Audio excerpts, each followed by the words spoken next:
Beautiful Haulover Inlet. How do you make a good statement coming through Haulover? Well, one way to do it is by taking a gold 35-foot statement through Haulover Inlet. These guys look like they're having a good time doing it too. Beautiful boat right there, my man. Beautiful boat indeed. Welcome back to this episode of Boats vs. Haulover.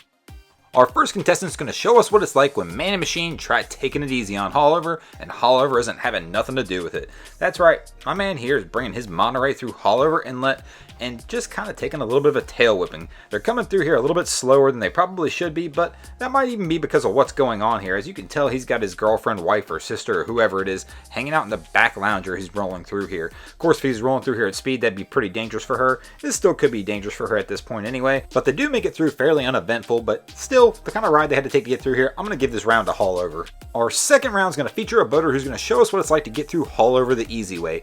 That's right, this scout's going to come rolling through here, probably at about half throttle, but these guys just not going to give a darn and keep it going no matter what Haulover decides to throw at it. Fortunate for them, it's kind of a mild day in Haulover. They'll get a little bit of air here and there, but for the most part, they're going to make it through pretty solid. This one definitely goes to the boats.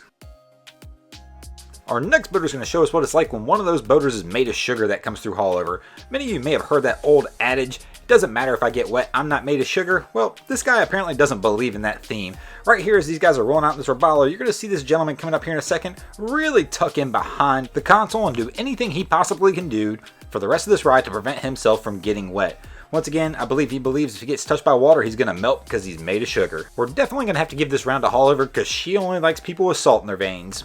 In our fourth round, our boater is going to show us what it's like to take Haulover throttle down.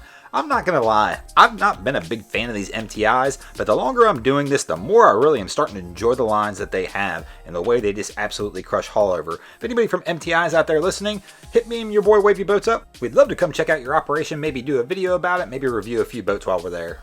For those who are counting, we are tied at 2 apiece heading into the fifth and final round, and the fifth and final round is going to depend on if Karen can hang on. We have this boat coming out of Haulover right now. You're going to see Karen sitting in the front seat, and Karen is doing her best to hold on, and it looks like, yep, she's going to do it. She's not going to fall this time. We are going to have a win for the boats this episode.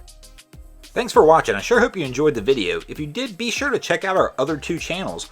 Wavy Boats has all this great footage of Haulover that we watch on this channel, and also Broncos Guru, which is my channel, where we do some great comedy boating videos over there as well. So if you check this one out, please check those ones out as soon as you get a shot as well. Also, if you haven't already, drop an anchor on the subscribe button. Stick around, hang out. We like having you guys around. Also, if you don't subscribe, we're going to come steal your trailer hitch pin, so let's not have that happen.